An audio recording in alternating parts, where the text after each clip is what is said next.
story in the Old Testament about Jeremiah, an account that happened to him in Jeremiah 18.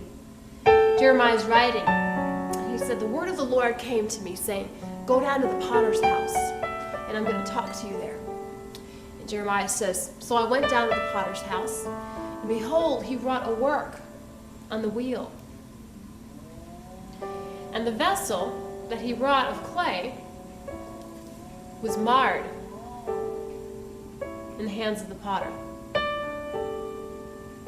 I don't know about you, but sometimes life just feels like it's marred, like it crumples, like it's marred. And it says the vessel was marred in the hand of the potter.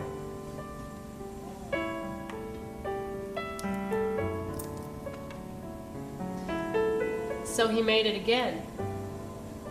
Another vessel,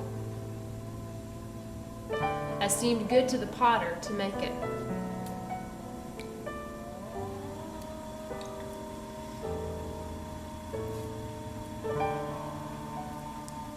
And then the Lord began to speak to Jeremiah. And he says, "Cannot I do with you as this potter?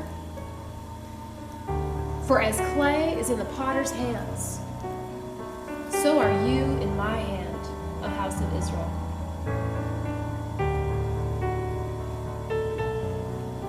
And what had happened is that Israel had started to follow idols, and instead of following their true love, the Lord, they started to get really off and worshiping other things, and their decisions had knocked their whole life out of balance because they weren't in sync with the Lord anymore. They weren't fulfilling the purpose that He had for them, which was their true destiny.